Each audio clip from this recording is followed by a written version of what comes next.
Hola, muy buenas tardes, buenas noches. Gracias por estar aquí, por acompañarnos en otro episodio de Otro Desarrollo es Posible.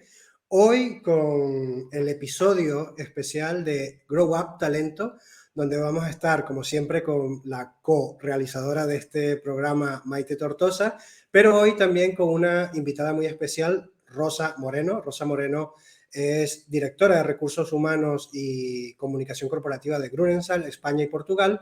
Y vamos a estar, bueno, sobre todo ellas van a ser las protagonistas hoy. Yo voy a estar de apoyo técnico, atendiendo vuestros comentarios si tienen alguna pregunta, pero ellas van a estar desgranando el informe de Deloitte que habla sobre cómo podría evolucionar la relación colaborador-empleador para hacer frente a las oportunidades y los retos del mundo actual post-COVID-19. Es un informe que es bastante interesante porque plantea 4 posibles escenarios futuros en esta relación colaborador-empleador, en el cual puede ser que evolucione hacia una relación el trabajo es trabajo o hacia una relación en la que el trabajo sea una moda, otra en la que haya una guerra feroz de talentos y otra posible evolución de esta relación que sea un propósito liberado. Esto es lo que nos trae Deloitte con este informe, además de unas sugerencias o unos principios que podrían ser guía para atender cualquiera de estos escenarios. Así que no les voy a hacer esperar más y les voy a dar el paso a mi querida Maite Tortosa y a Rosa Moreno para que podamos disfrutar de este episodio de Otro Desarrollo es Posible. Hola, buenas tardes, Hola, Daniel, bienvenidas, Rosa. chicas. Buenas tardes, Maite, Daniel, ¿cómo estáis? Bien, Muy muchas gracias. bien, muy Buenas bien. tardes a todos.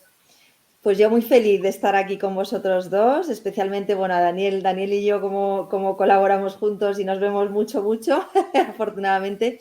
Y bueno, sobre todo feliz de tener a una invitada como Rosa.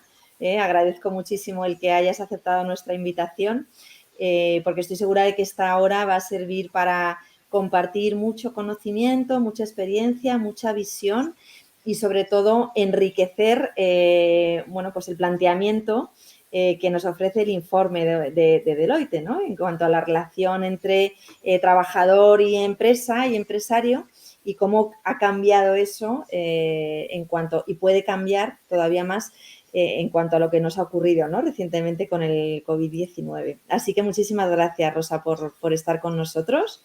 Un placer y gracias a vosotros por la confianza.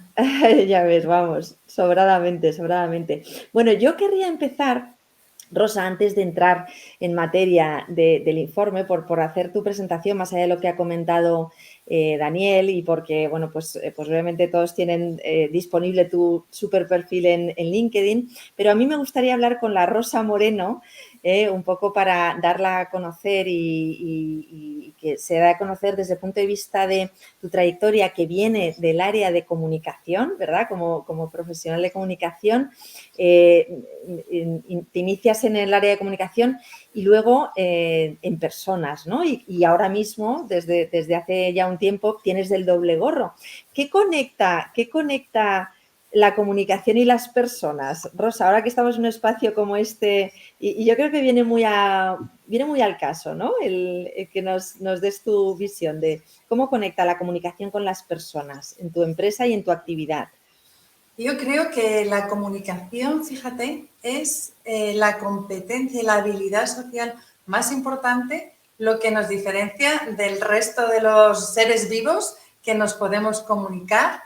Y es, bueno, dicen que de los social skills, el 85% del éxito en tu trabajo son tus habilidades sociales, entre ellas la comunicación, ¿no? El otro 15% son tus conocimientos técnicos, pero es lo que te conecta y lo que te hace llegar en definitiva, a tus clientes, a tus amigos, a tu familia.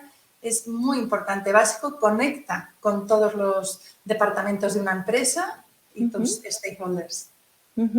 Y eso te ha permitido, y además hoy más, ¿no? Desde que nos ha pasado toda esta barbaridad, te ha permitido el tener desarrolladas esas habilidades de comunicación y todo ese conocimiento que tienes, más allá del off, con el on, o sea, quiere decir que te ha permitido continuar conectada, ¿no? Con las personas con las que trabajas.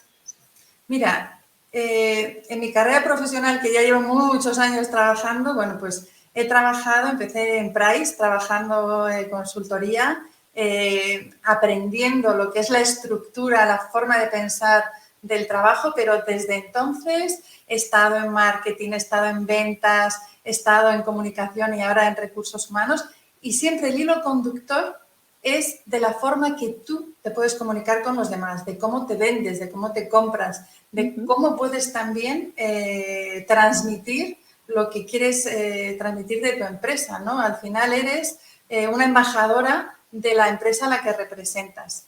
Y creo que es fundamental, es crossfuncional, es transversal y las habilidades de comunicación, bueno, pues hay parte que son innatas, pero se aprenden, se desarrollan y se mejoran durante toda tu vida profesional.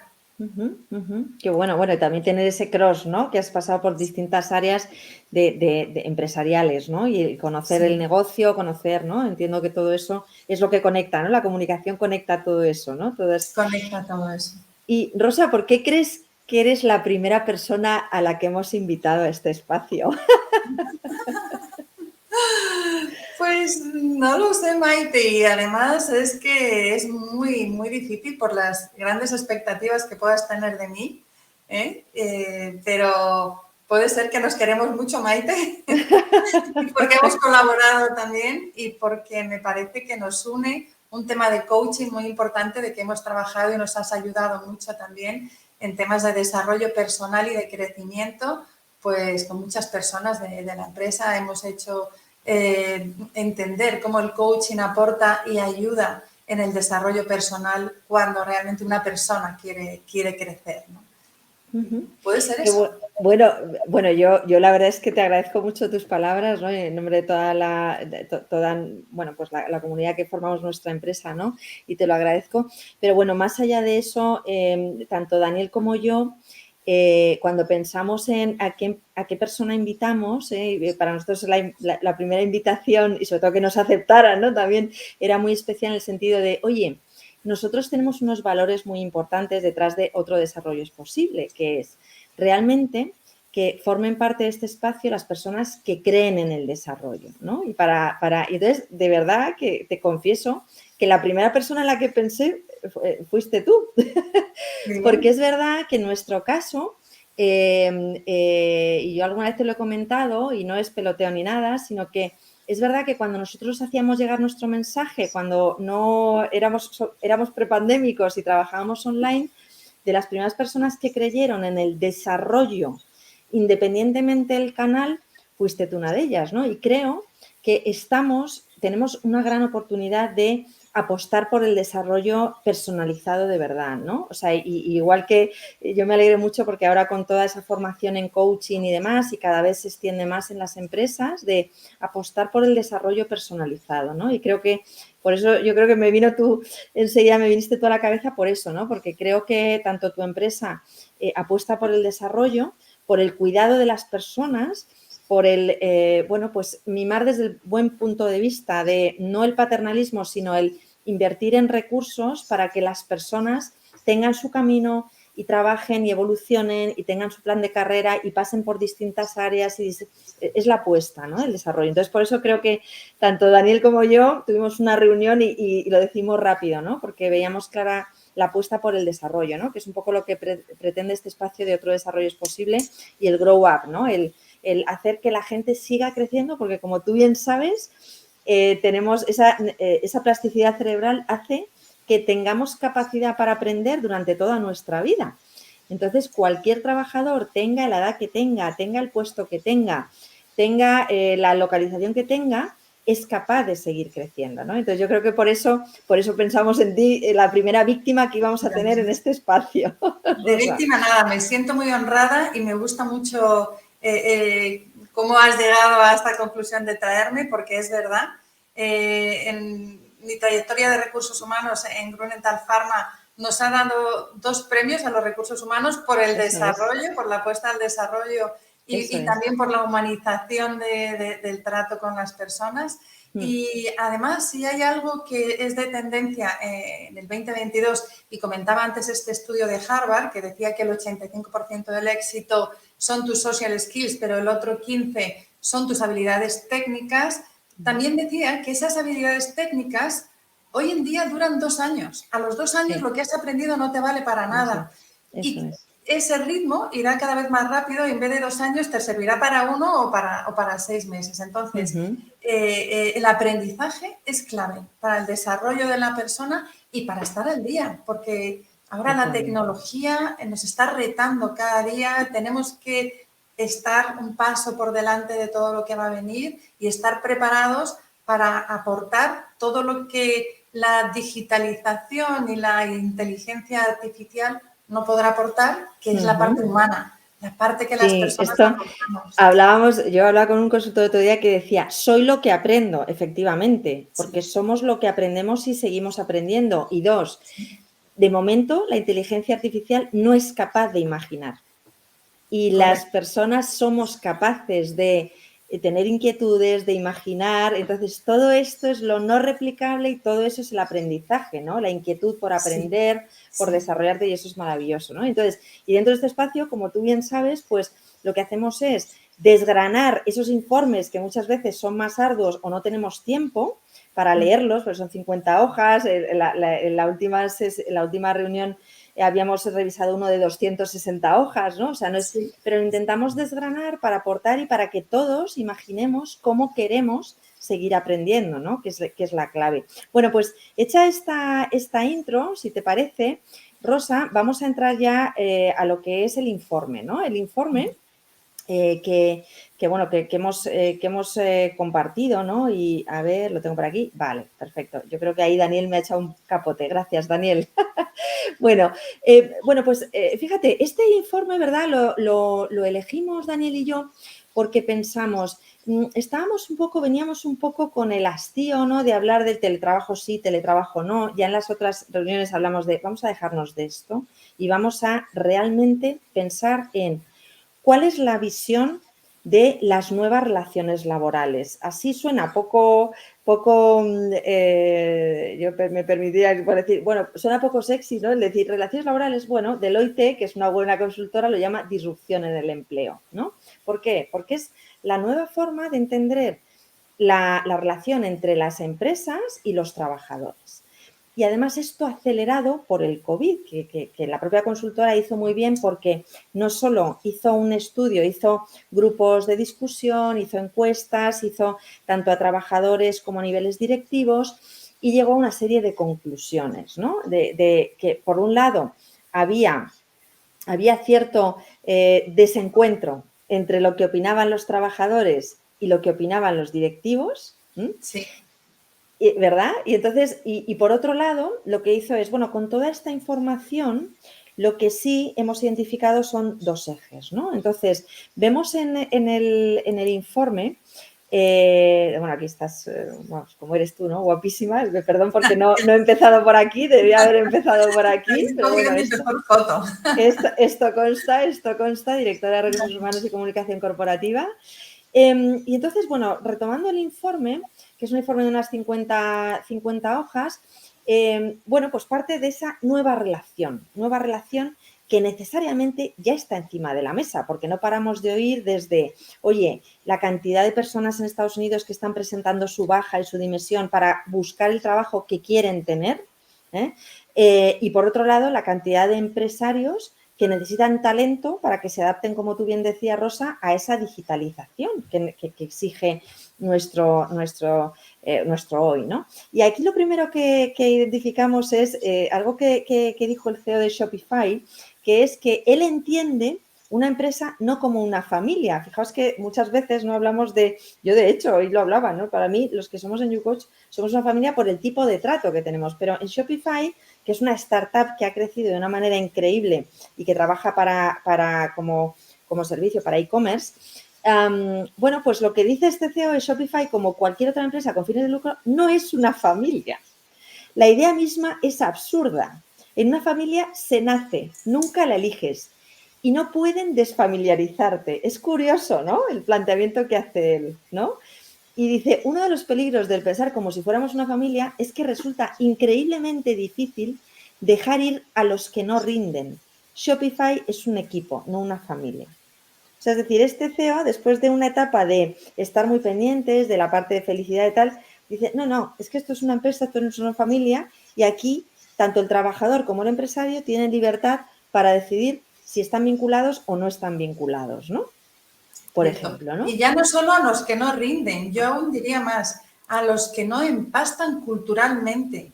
Si tú tienes personas que no están realmente vinculadas a los valores que tiene tu empresa, al propósito, ellos mismos se van aislando y al final salen de la empresa.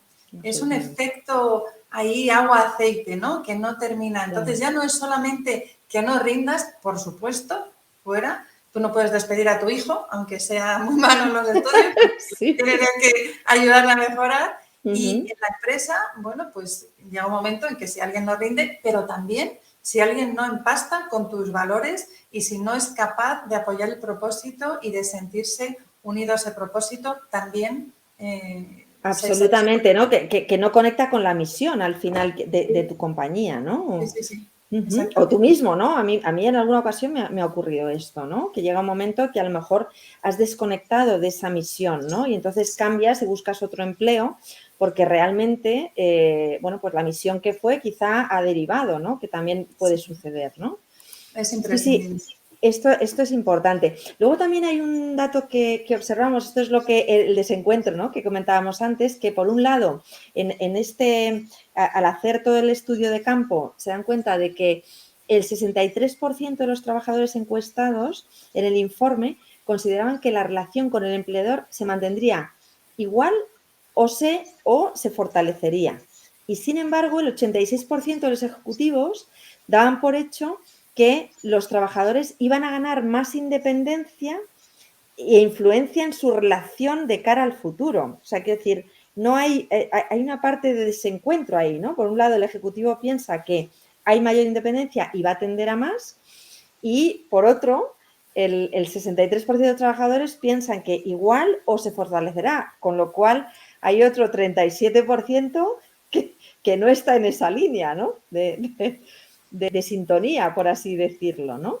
Entonces, Sí. bueno, todo esto sucede con el COVID, ¿no? El COVID, yo creo que todos estamos de acuerdo que acelera todo esto de una manera bárbara y exige poner a prueba los límites entre la relación de colaborador y empleador que ya conocíamos, ¿no?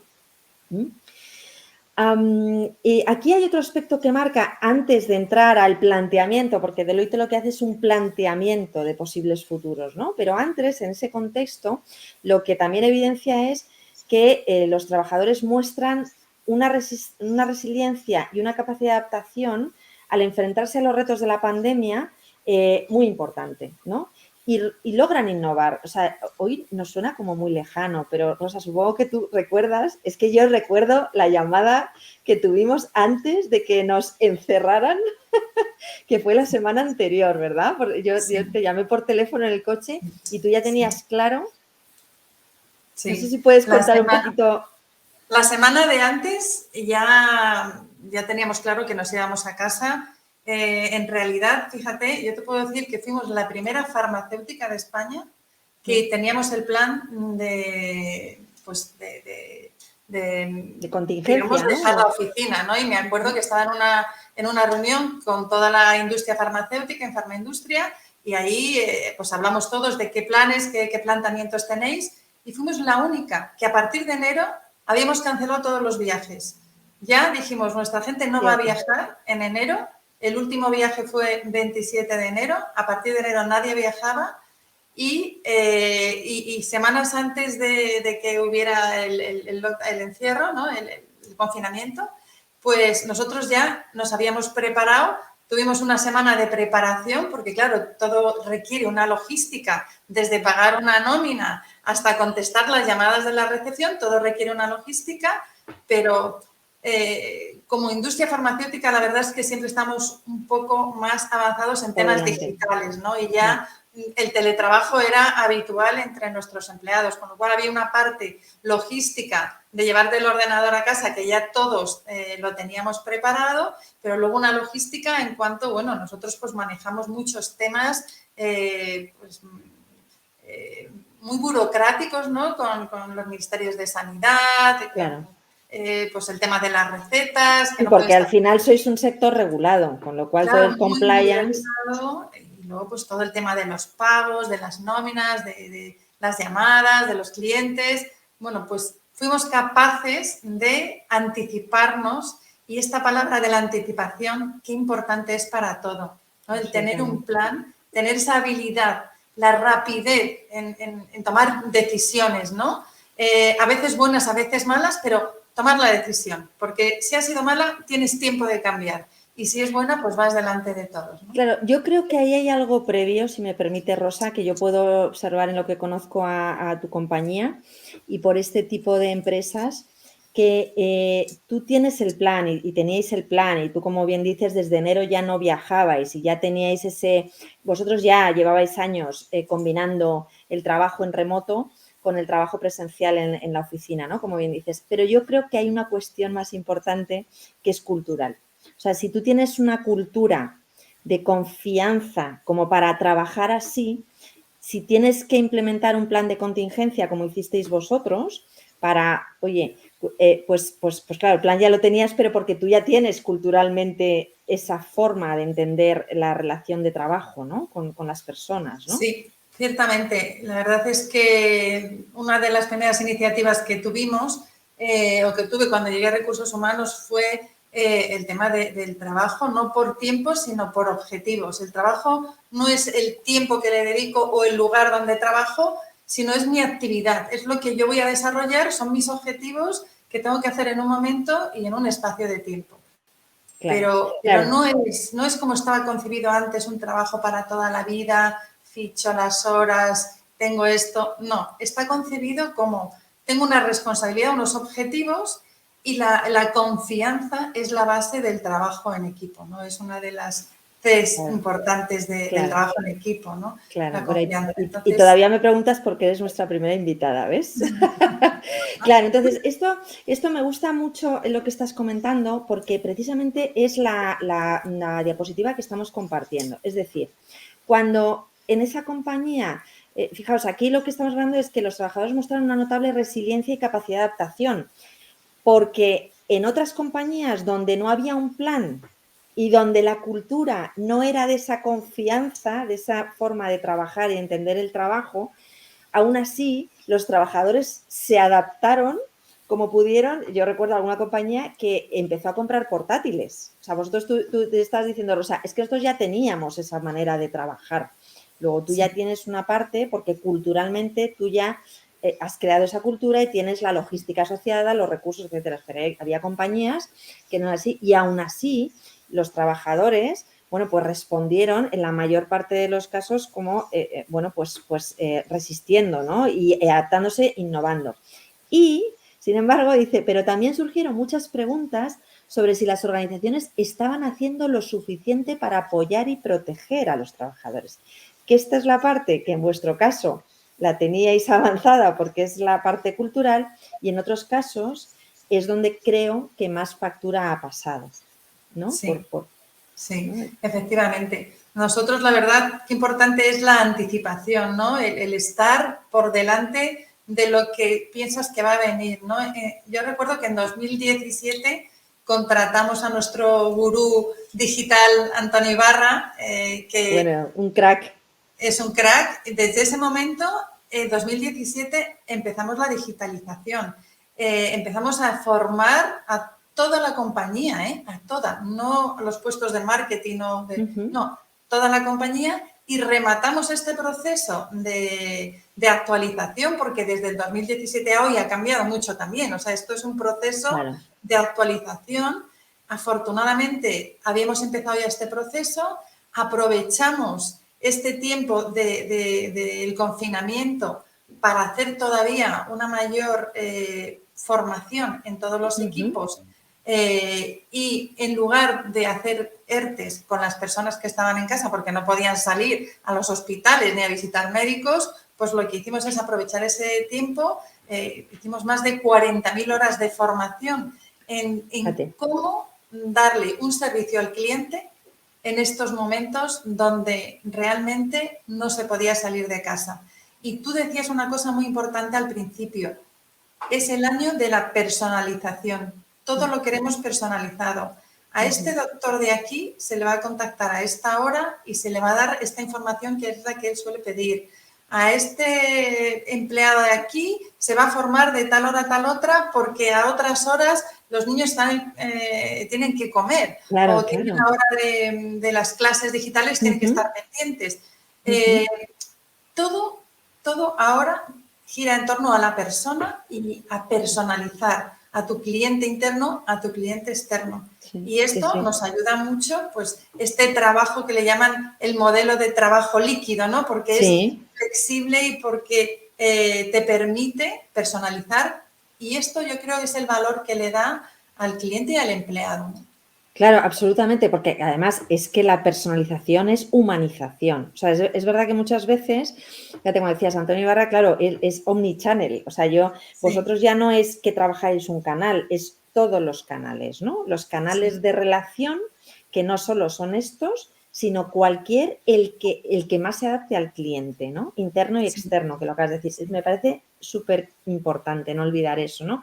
Y eso es algo, lo que se menciona ahí, ¿no? Es decir, bueno, cualquier trabajador lo que esperaba o lo que espera, sigue esperando, pobres, algunos siguen esperando es, oye, ¿cómo me apoya la empresa y cómo me protege por ese cliente interno y al cliente externo también? Oye, yo como cliente, ¿cómo me siento acompañado por ese comercial o por ese médico o por ese... claro, es fundamental que se entienda... Es fundamental.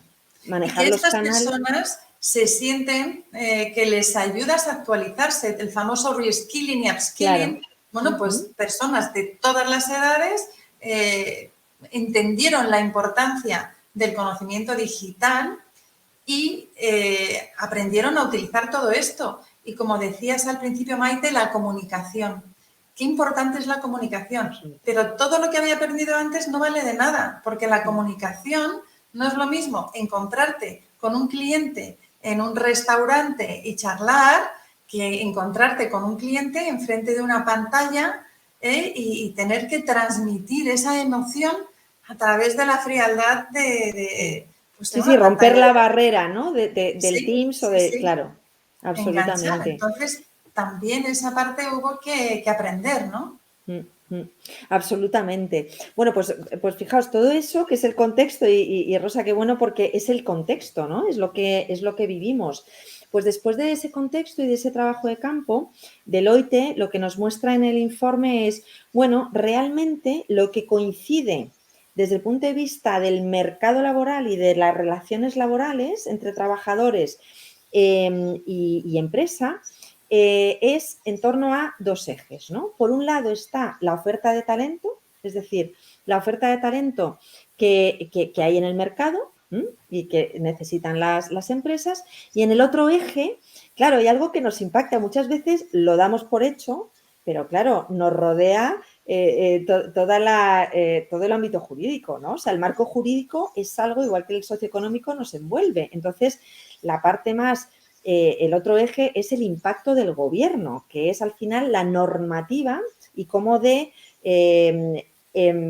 restrictivo o de abierto, desde bajo o alto, es el impacto del gobierno en cómo regula todas esas relaciones, ¿no? entre empresario y trabajador. Entonces, estos dos ejes, que son lo coincidente, es lo que nos ayuda a entender un poco cuál es el planteamiento de Deloitte, ¿no? Y ahí entramos un poco ya, oye, Deloitte en todo este trabajo de campo y con todo lo que aprende, ¿qué se atreve a dejar sobre la mesa? No voy a decir pronosticar porque luego, pues vete tú a saber, ¿no? Pero por lo menos hace un planteamiento que esto nos permite pensar, ¿no? Que para eso está nuestro espacio. Pensemos cómo puede ser el futuro desde el punto de vista de relaciones laborales, ¿no? De relaciones entre empresario y trabajador. Entonces, lo que plantean son 4 futuros posibles que ilustran ese abanico de escenarios, ¿no? Entre la relación entre colaborador y empleador. Ojo, es verdad, inciso, y ahí me voy a rectificar a mí misma. También se habla de colaborador no solo como trabajador por cuenta ajena, ¿vale? Es verdad que ahora estamos encima de la mesa y sobre todo en Estados Unidos desde hace tiempo, pero en Europa está llegando cada vez más, y eso que en los países más del sur de Europa, en esto del derecho del trabajo y demás y las relaciones laborales, pues es diferente, ¿no?, a los nórdicos. Pero sí que colaborador lo entiende ya sea que esté trabajando directamente por cuenta ajena o pueda colaborar en proyectos específicos, ¿vale? Por eso hago el inciso. Entonces, efectivamente hay 4 planteamientos que a mí me parecen muy interesantes, y eso es lo que ahora vamos a debatir Rosa y yo, que hace en cuanto a esos 2 ejes, ¿no? Como decía, oferta de talento, impacto del gobierno. Hay un escenario que quizás es el primero del que habla, que es el trabajo como moda, ¿no?, que introducía Daniel antes, ¿no? El trabajo como moda. Hay otro, y conforme a la baja o la alta, el alto impacto del gobierno y la oferta de talentos, ¿vale? En los ejes, ¿no? Entonces, esta matriz, lo primero de lo que habla es del trabajo como moda, ¿no? Y el trabajo como moda supone que hay escasa oferta de talento y bajo impacto gubernamental. Es decir, las relaciones laborales pues no se modifican demasiado, no son muy restrictivas y hay cierta libertad ahí como para, a nivel de contratación, a nivel de cambio, de modificación de condiciones, etcétera, etcétera, ¿no? Entonces, el trabajo como moda lo plantea porque los empleadores están en constante movimiento buscando ese talento que es escaso y siguiendo de una manera reactiva los impulsos del propio talento, ¿no? Es decir, oye, yo reacciono y le doy al talento porque como es escaso, quiero ese talento para mí y entonces yo voy reaccionando, ¿no? Y ese es el trabajo como moda, ¿no? Esto nos sonará a algunos en cuanto a señales, ¿no? Pues porque, bueno, pues el empresario se dedica a hacer un montón de encuestas para asegurarse de que tienen todas las herramientas, que se escucha al trabajador.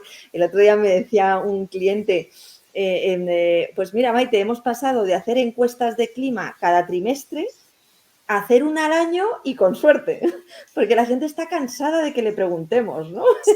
Entonces me acordaba yo de esto, ¿no? Digo, madre mía, es que claro, ahora otra encuesta, ¿no? Entonces me acordaba de esto, ¿no? El trabajo como de, oye, ¿cómo estás? ¿Y cómo te sientes? ¿Y qué quieres? Y tal, no sé qué, Es ¿no? una barbaridad. Hay que preguntar, pero claro, ya la gente se cansa de contestar tantas encuestas. Ahora es todo encuesta porque es verdad que el diálogo entre las personas de la misma empresa es muy importante. Escuchar a las personas, saber lo que quieren, si lo que estás haciendo está bien, está mal. Pero claro, esto se está volviendo ya en encuestas de satisfacción que parece que solamente trabajamos para rellenar encuestas. Entonces, claro, hay que hacer encuestas de satisfacción, sí, pero hay que dar un margen no solo porque la gente se cansa, sino para implementar las cantidades de cosas que tú escuchas, que tienes que mejorar y que no puedes hacer con una varita mágica de un día para otro, ¿no? Entonces, sí, es verdad que hay que dejar un tiempo, sí, sí. Claro, claro. Entonces, bueno, este es el modelo más reactivo porque la empresa sigue al trabajador y un poco, bueno, pues todo el sentimiento del trabajador, lo que necesita el trabajador y demás, ¿no? Y esos continuos cambios y puesta en marcha de programas, como tú bien decías, para que tengas un suficiente análisis y luego un plan de acción, bueno, pues coherente y más quirúrgico, ¿no? Más que ataque el corto, pero también con cierta visión de medio plazo, ¿no? Aquí habla del ejemplo de las mesas de ping-pong, ¿verdad? Que todos hemos esto de Google y de, no, es que aquí tenemos futbolines y tal, ¿no? Bueno, pues sí. el trabajo como moda, uno de los ejemplos es este, ¿no? El de la mesa de ping-pong, ¿no? Esto está muy bien el ejemplo que traen. ¿Por qué? Porque dicen que después de introducir mesas de ping-pong en lugar de trabajo como medio para crear una cultura laboral divertida, menos de una cuarta parte de los millennials encuestados en el momento cúspide de esta tendencia destacaron la importancia de disponer de un entorno de trabajo informal a la hora de buscar trabajo. O sea, que resulta que a los millennials esto el ping-pong dice, no, mira, yo el ping-pong lo quiero con mis amigos en el bar los viernes y los sábados, déjate de... Es que partimos de la base de que no son familias, son organizaciones que les une otro tipo de cosas que no es la sangre ni la amistad, sino el propósito y la colaboración y los objetivos, ¿no? Entonces, el ping-pong, pues quizá los de otra generación sí, pero ahora tenemos que pensar y hablamos de que todo tiene que ser personalizado. personalizado. Entonces, Y sí, ese- una mesa de ping-pong estaba muy chulo, pero ahora no, precisamente no es lo que la gente busca, más conectividad, más espacios de relax, más espacios creativos. Pero esto del billar y el ping-pong y el futbolín ya pasó a la historia. Claro, y fíjate, efectivamente dice, en su lugar el grupo se inclinó por otros factores como la oportunidad de aprender y crecer, la calidad de su jefe o de la dirección y su interés por un tipo determinado de trabajo, que esa es la personalización, ¿no? Efectivamente, Claro, efectivamente. claro. ¿Qué Esto, es lo que yo te puedo dar y te lo voy a dar y lo vas a tener disponible para cuando tú quieras personalmente, ¿no?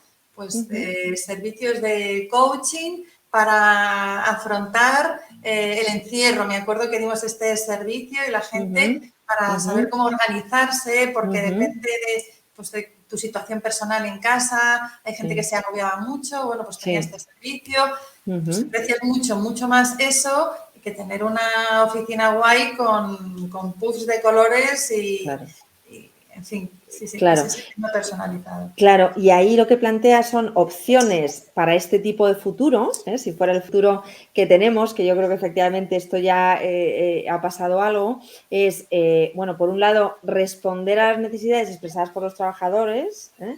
Por otro lado, comprender y abordar las necesidades subyacentes. Claro, para la necesidad subyacente muchas veces también hay que dialogar, no solo que completen encuestas, ¿no? Sino que Sí, el abrir otros espacios de diálogo para detectar esas necesidades y diferenciar la relación con base a aquellos valores que se mantienen profundamente constantes, que creo que eso es lo que conecta, como tú bien dices, Rosa, con la misión, ¿no? Lo que te conecta con ese propósito de esa empresa en la que tú estás trabajando, ¿no? Y la que estás contribuyendo, ¿no? sí. Eh, Esta palabra que has dicho, Maite, conectar, reconectar, es la palabra del 2022. La he leído ya en varios informes y dicen que reconectar es la palabra del 2022, ¿no? El uh-huh, reconectar con tus compañeros, con tus equipos, con tu familia, con tus amigos.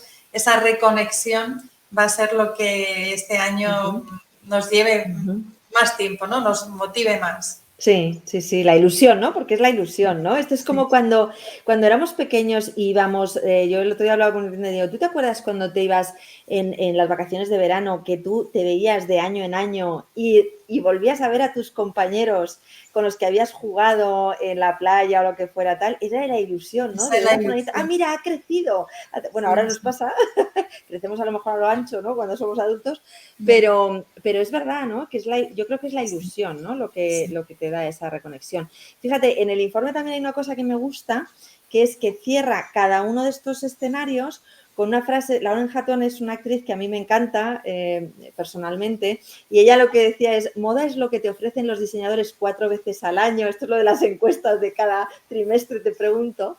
El estilo es lo que tú eliges, ¿no? Que Qué también yo bonita es creo que esa es, frase. sí, que conecta con la misión. O sea, la misión la elige la empresa. Y la moda es que a lo mejor, oye, pues venga, pues este año vamos a hacer unas encuestas, pero tal. Pero lo que tiene vocación de continuidad y permanencia, yo creo que lo que conecta con las personas también es ese estilo, ¿no? Es esa misión, que es el estilo de una corporación. Las empresas también tienen un estilo, ¿eh? ¿No?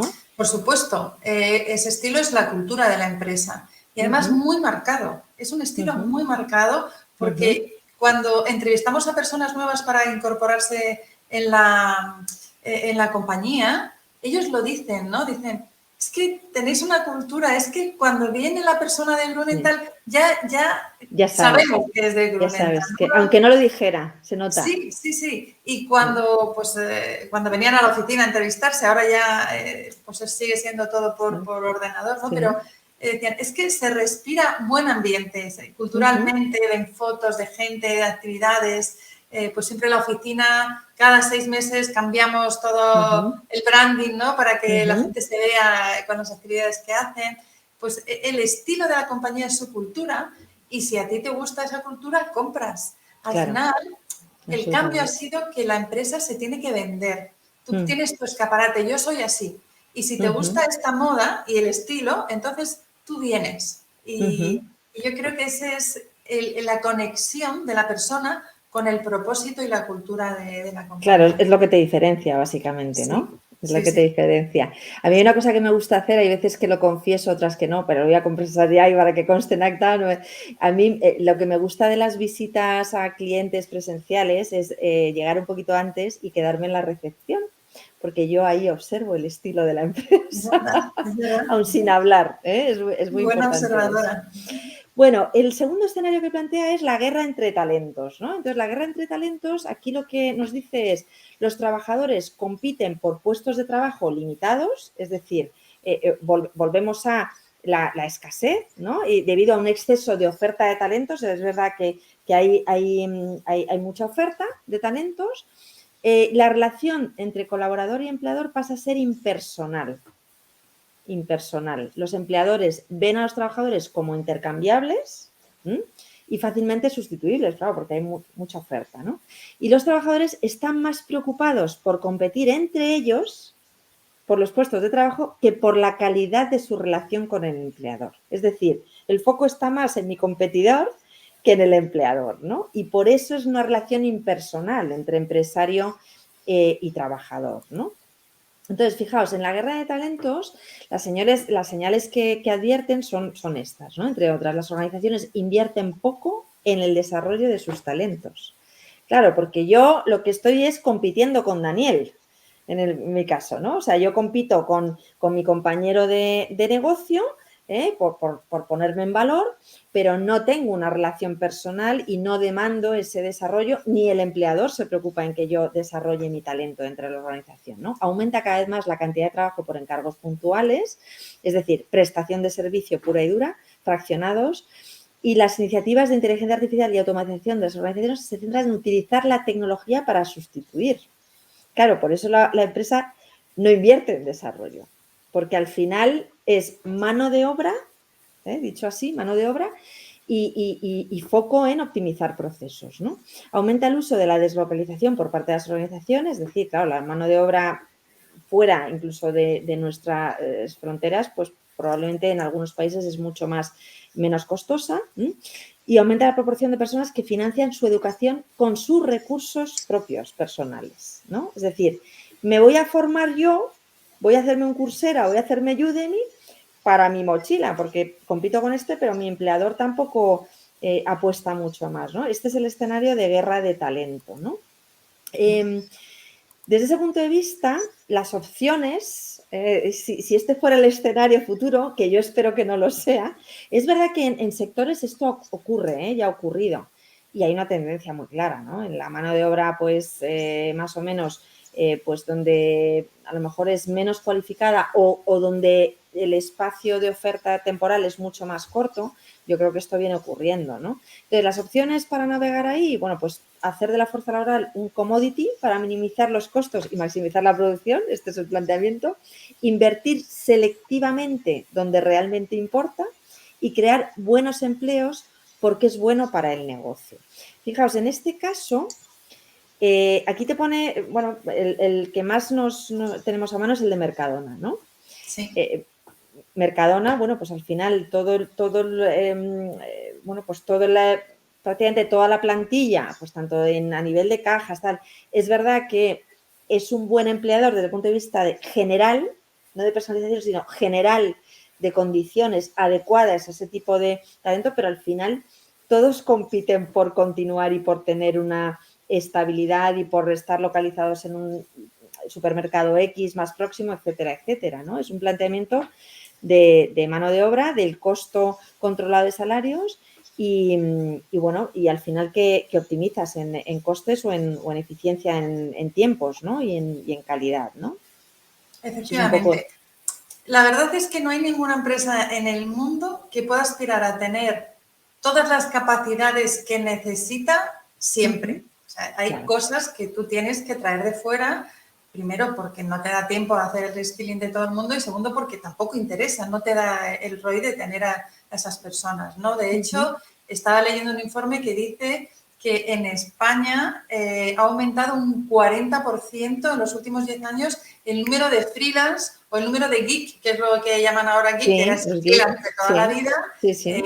De hecho, el informe se llama European Freelance. Estos. Entonces, claro, al final pues hay cosas que tienen que salir y que tú las traes de estas personas que puntualmente te aportan esto. También depende mucho de los sectores, como tú decías, ¿no? No todos los sectores necesitan traer talento de fuera para algunas cosas, pero es verdad que cada vez se tiende más a externalizar o a tener freelance para un proyecto determinado o para proyectos a lo largo del año, ¿no? Totalmente, total. Y el modelo Mercadona, fíjate, sí que, mira, me gusta mucho esta frase, coméntala, sí que es muy bonita. Sí, bueno, esta también es otra de las frases. Este es un boxeador. Chuck Cito fue un boxeador y decía, si me tratas bien, te trataré mejor, que al final es muy Mercadona. Es decir, si yo trato bien a todo, y eso Roche lo tiene clarísimo, ¿no? Si yo trato bien al personal dándole unas condiciones que le encajen por tiempo parcial, por localización, aunque tenga un grosso todo tratado de la misma manera, sin personalización, pues yo sé que ese personal va a tratar bien al cliente, que es como funciona, ¿no? Mercadona, ¿no? Entonces, es verdad que aplica totalmente, ¿no? La frase esta que... Totalmente. Además, como tú trates a las personas que trabajan en tu empresa, es como ellos van a tratar a tus clientes. Total. Es un reflejo automático de esto. Y si te das cuenta, Mercadona no busca gente. La gente busca trabajar en Mercadona. Absolutamente. Mercadona, la publicidad mejor son sus propios embajadores de marca, que son las personas que trabajan allí. Sí, además, mi experiencia personal en Mercadona es de decir que la gente es simpaticísima. La cajera se levanta de la caja para traerte lo que se te ha... ¡Ay, se me ha olvidado esto! Se levanta y te lo trae.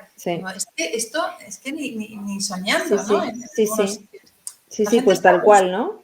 Trabaja y te da un servicio fantástico. Y esto es lo que fideliza al empleado y al cliente, a los dos, ¿no? Sí. Es fantástico. Absolutamente.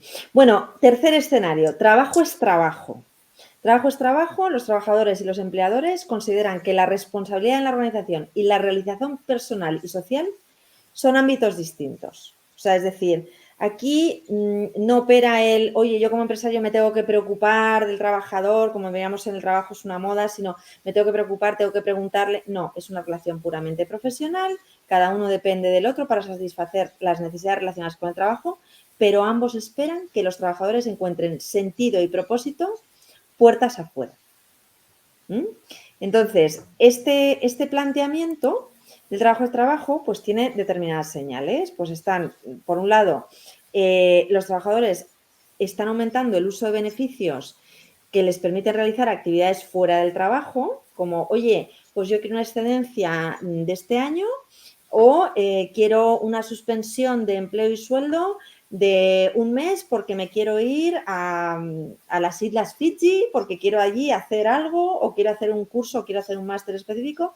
Es este tipo de planteamientos y de señales, ¿no? Los gobiernos cada vez son más activos a la hora de atender las necesidades de los ciudadanos y promulgar protecciones para los trabajadores, ¿no? Que estaría esto es una contraprestación de servicio, es trabajo y ya está. Luego lo regulo conforme a esa contraprestación. Todo lo que sea flexibilizar, todo lo que sea el acuerdo entre voluntades, pues oye, hasta cierto punto, ¿no? Como se suele establecer.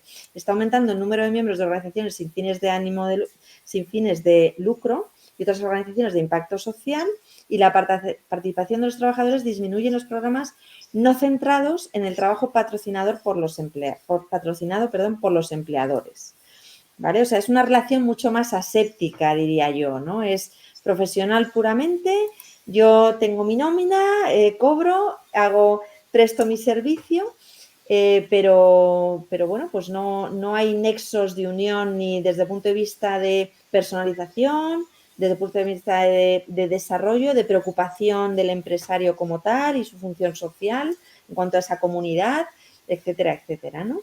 Y las opciones que da son, por un lado, asumir que la relación no necesita atención, es decir, oye, que estás mal anímicamente, que, oye, pues mira, chico, esto es un trabajo y al final tienes que entregar esto, o si no, te coges la baja médica y punto, ¿no? O sea, te quiero decir que es una relación que no necesita atención.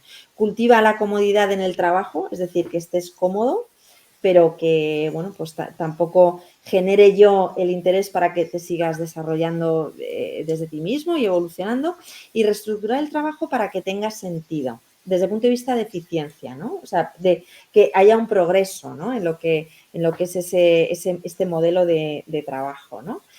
Y aquí, bueno, trae precisamente un ejemplo de reskilling, que antes estabas tú mencionando, Rosa, ¿verdad? En cuanto a que un gobierno, o sea, Inglaterra en este caso, se plantea unas políticas activas de reskilling, donde al empresario le traslade, bueno, pues el patrocinio para que las propias empresas fomenten el reskilling. Pero Sí. desde el punto de vista de trabajo, es trabajo, no desde la inquietud del empresario o del trabajador, ¿no? Sí. Mira, fíjate que leía un informe creo que era de Naciones Unidas, que decía que de aquí al 2030, que ya no hay ni 10 años, A la agenda. en los próximos 8 años habría que hacer reskilling de más de 1.000 millones de personas en todo el mundo, porque los puestos de trabajo van a cambiar, pues como cambian. Si miramos, por ejemplo, el siglo pasado, en el siglo XX, a finales del siglo XX se analizaron los puestos de trabajo y desde inicio del siglo al final del siglo había cambiado el 99% de los puestos de trabajo. El 99%. Maite, y eso lo hemos visto tú y yo, profesiones que han desaparecido muchísimas y otras que han cambiado, ¿no? No tiene nada que ver un policía de hoy con un policía de principio del siglo pasado, ¿no? Y otros que han desaparecido, el farolero, el lechero, el sereno, yo qué sé, pues muchas, el 99%.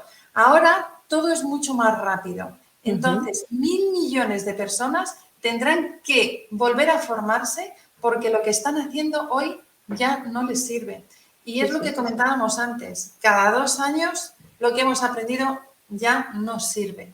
Esto es lo que tenemos que estar mentalizados. Claro, y en este caso, fíjate que el propio Estado, los propios gobiernos, tienen una parte de asunción de ese rol en fomentar ese reskilling, porque evidentemente la fuerza laboral no se puede quedar desempleada a costa del propio Estado. O sea, es que realmente ahí hay algo que hay que emprender desde el propio gobierno, ¿no? Es decir, oye, ¿cómo fomento las políticas de reskilling para no dejar solo al empleador, ¿no? Solo al empresario en este caso? Claro, porque tienen que empezar a cambiar el mindset, ¿no? La forma de pensar. El primero que tiene que querer hacer ese reskilling es la propia persona, porque si no sale de ti el quererlo, las empresas, pues en mi sector tenemos esa suerte, en Grunenthal Pharma todo el mundo tiene un plan de desarrollo personal que parte de la misma persona.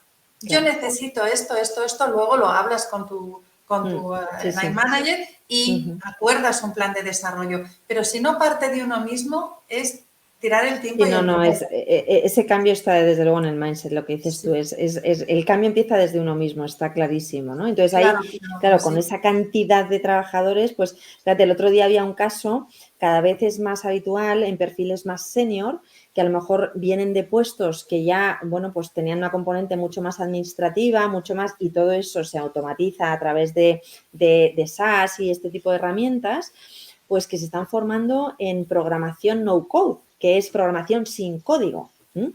Entonces, claro, son nuevas profesiones que cada vez hay más demanda y, claro, hay que invertir en esa formación. Lo que pasa es que en estos casos es el propio empleado, la propia persona que se ha quedado sin ese trabajo, el que se está formando, como antes decíamos, ¿no? Yo me formo para luego volver al mercado laboral porque necesita luego este perfil que cada vez se está demandando más, ¿no? Entonces, bueno, ahí es interesante y aquí cierra con la frase de Theodore Roosevelt, el presidente de Estados Unidos, que decía, trabaja duro en un trabajo que valga la pena, ¿no? Que valga la pena, que valga la pena en cuanto a valorización, pero que te dé algo más, ¿no? Que te permita ese reformatearte, ¿no? Como en los discos y demás. Y por último, el último escenario, y con esto ya vamos cerrando, que es el que llama de propósito liberado, ¿no? En un futuro en el que el propósito es liberado, el propósito es la fuerza dominante que impulsa la relación entre trabajadores y empleadores. Esto es un poco lo que hablábamos antes, ¿no? De la misión, de qué conecta, ¿no? Qué conecta entre unos y otros, ¿no? Y dice, la relación colaborador-empleador es mutua. Qué palabra más bonita. Yo te confieso que a mí este escenario es el que me gusta. Sí, sí. Porque eso de que sea mutuo es que tú vas de la mano, ¿no? Que vas acompañándote uno a otro. Tanto los trabajadores como los empleadores ven el propósito que comparten como los cimientos de su relación y lo consideran como el vínculo de unión más importante, ¿no? Que es este escenario, ¿no? Y aquí lo que habla es de determinadas señales que es tanto los trabajadores, los clientes, los reguladores y los grupos de interés, es decir, accionistas, agentes sociales, etcétera, están solicitando u obligando a los empleadores a adoptar nuevas medidas que se ajusten a sus objetivos. Aquí esto conecta más con nos dejamos de la empresa puramente mercantil o comercial para realmente estar en una empresa social. Y cuando digo social, no es solo desde el punto de vista de verde sostenible, no. Sociales que se preocupa de su comunidad, que da y luego va a recibir, pero da mucho a la comunidad que tiene, ¿no? Desde las familias de sus trabajadores hasta sus clientes, hasta la forma de trabajar, hasta ese estilo que tú antes mencionabas, ¿no? Todo eso, ¿no? Crecientes demandas de trabajadores y de los clientes, las organizaciones están adoptando posturas internas y externas sobre cuestiones en las que de otro modo se habrían mantenido en silencio, ¿no? Es decir, el pronunciarse, el tener un posicionamiento claro de ese propósito liberado también es parte de esa señal de este escenario, ¿no? Y también quiero destacar el fortalecer tanto el propósito como el negocio es un criterio establecido para los puestos de liderazgo y para impulsar las decisiones clave de promoción, sucesión de los ejecutivos. Es decir, esto es lo que conecta con eso, con lo que comentabas tú antes de la cultura, ¿no? y de la misión, ¿no? Y opciones, pues aquí nos habla de, uno, ser visible y expresar con fuerza su posición sobre temas sociales, y cuando hablamos de temas sociales es temas relacionados con la familia, con las relaciones, con la sostenibilidad, es decir, con un montón de con la apuesta por el talento, con la inversión en recursos, todo eso, integrar el propósito en las operaciones y programas de talento, aquí específicamente, y crear un propósito en conjunto con la fuerza de trabajo. Es decir, no que solo piense en ese propósito la dirección o quienes son los líderes, sino que lo hagan desde toda la fuerza que tiene la empresa, ¿no? Y la fuerza de trabajo. Correcto, Maite, no puede ser esto más verdad. O sea, esto es de lo que estoy convencida por la experiencia, además, ¿no? Porque no solamente que la compañía tenga un propósito y lo cuente, la nuestra, un mundo sin dolor, no, es qué estamos haciendo, pero no qué está haciendo la empresa, qué estamos haciendo nosotros. Por ejemplo, hemos instalado el modelo híbrido de trabajo y ¿qué hemos conseguido? 7 toneladas de CO2 menos de impacto al medio ambiente. ¿Qué más hemos hecho? Hemos reforestado por ejemplo, lo último que hemos hecho es reforestar un bosque en Córdoba. 200 toneladas de CO2 menos por año a tal. Entonces la gente va y planta un árbol. Que Grünenthal le compra un árbol, él va y lo planta en un bosque. Y entonces se siente comprometido con ese propósito y se da cuenta que ese propósito es de verdad, que no es que Grünenthal diga que está comprometido con el planeta, sino sí, que no es una marca. Efectivamente, es que de verdad estamos comprometidos. Mira lo que hemos hecho. Hemos plantado árboles, hemos dejado ir con los coches a la oficina y estamos evitando el impacto, estamos invirtiendo en la carrera de cada uno. Y yo siempre digo esto, tu desarrollo depende de ti y hoy estás empleado aquí, pero mañana puedes estar en otro sitio. Es tu mochila, ¿no? Entonces, todo eso es la práctica. Absoluta, o incluso con los contenidos, ¿no? De un mundo sin dolor, ¿no? Los contenidos, el compartir. Otro día yo leía el tema de la lumbalgia, ¿no? Dices, oye, estos contenidos de valor que son útiles para cualquier persona que esté atravesando un momento y también te dan pautas. Todo eso creo que es muy importante, es parte del propósito. Bueno, aquí pone un ejemplo de cómo muchas veces, y esto me acordé de la lista de Schindler, ¿no? Es decir, cómo una fábrica de armas se convierte en una fábrica de utensilios de cocina para dar de comer a las personas, ¿no? Más allá de que, bueno, la mano de obra fuera judíos y demás, pero bueno, realmente esa reconversión y ese propósito, ¿no? Que puede tener un empresario. Y cierra con esta frase, que este es el CEO de Starbucks, que el otro día me pasó algo a mí, que no soy muy de Starbucks, pero fíjate que fui allí y me pasó esto. Cuando estás rodeado de personas que comparten un compromiso apasionado en torno a un propósito común, todo es posible. El otro día me tomé yo un café en Starbucks y como fui demasiado acelerada, iba con prisa, pues me quemé al beberlo. Bueno, pues enseguida la persona que me había atendido, bueno, me sentó, me ayudó, me trajo agua, o sea, no te puedes imaginar el mimo que puso hacia mí como cliente que no me conocía de nada. Yo había pedido un café. Pues realmente cuando lees esto dices, claro, el CEO de Starbucks puede hablar de esto porque es que hasta un camarero o una persona que atiende en una tienda de Starbucks que estaba él solo, se preocupó por mí, o sea, se preocupó por mí y estuvo atento, ¿no? Entonces, ahí hay un propósito. Es maravilloso. Y aquí hay una frase de Víctor Coopers que me encanta. Y Sí. dice que tienes que hacer de lo ordinario de tu trabajo algo extraordinario. Y eso marca la diferencia que te llevará a ti a volver a Starbucks. Ese empleado hizo algo extraordinario con algo ordinario que es vender un café. Absolutamente, absolutamente. Bueno, pues entonces, todos estos son escenarios, ¿no? ¿Cómo fijamos el rumbo en un mundo de futuro incierto? Rosa, ¿tú cómo lo ves? ¿Cómo ves? Por recoger un poco esto que hemos visto conjuntamente y cuál es tu visión ahí en cuanto a cómo lo ves tú, cómo ves tú ese futuro.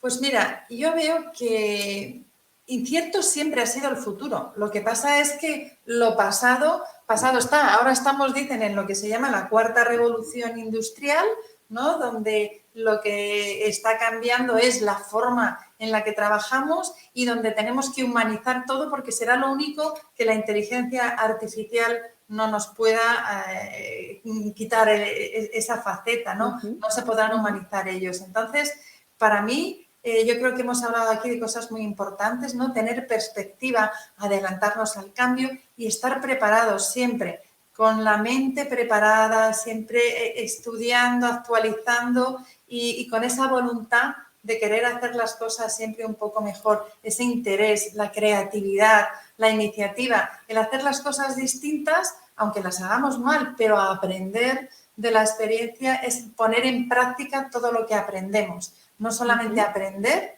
sino ponerlo en práctica, involucrarte en el cambio. La pandemia ya nos ha demostrado que sí somos capaces de cambiar en 24 horas el chip y tirarnos a la piscina, o sea, no tener miedo, no paralizarnos por el miedo. Mira, propósito, potencial y perspectiva. Claro, lo quería yo, pero claro, al final es eso, ¿no? Es que es posible conectar ese propósito con ese potencial de ese talento que existe y tener esa perspectiva, ¿no? Que al final es posible, como tú bien dices, independientemente del futuro, ¿no? O sea, esto es una cuestión de voluntad de empresa y de trabajadores, ¿no? Y de colaboradores, ¿no?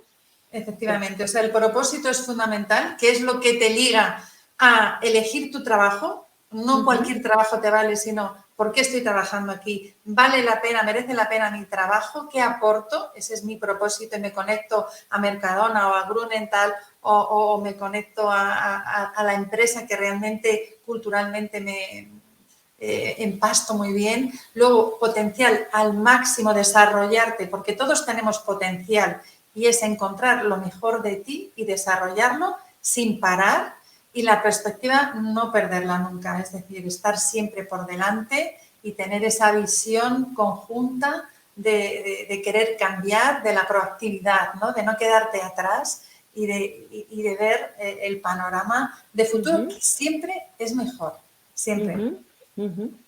Muy bueno.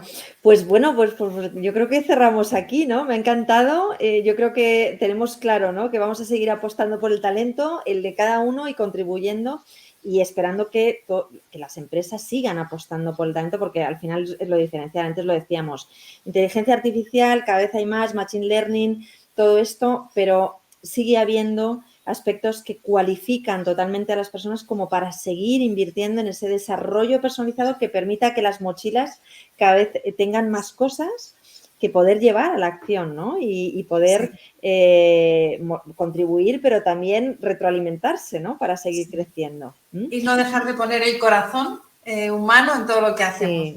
Es totalmente, totalmente. Eso es esencial, porque sin eso, pues ¿para qué? ¿No? Nos quedamos en la máquina. Muchísimas gracias. Rosa, no sé, Daniel, si quieres tú despedir el espacio. Me ha encantado, Rosa, estar conversando contigo. Muy Aprendí un interesante. montón de cosas, está muy interesante. Nos quedaríamos aquí otro rato más, ¿verdad? Pero bueno, vamos a ir cerrando ya, Daniel, cuando quieras. Sí, solamente daros las gracias, ha sido un placer escucharos. Realmente creo que han puesto ejemplos prácticos, reales y de diferentes formas sobre estos principios que dice Deloitte que son útiles para afrontar cualquiera de los escenarios desde la perspectiva, el potencial y el propósito, ¿no? La Sí. perspectiva, esto que ha dicho Rosa, que es muy interesante, esa capacidad de anticiparse porque si vas adelante y te equivocas, tienes tiempo para corregir. Y si vas adelante y aciertas, pues entonces puedes mejorar, ¿no?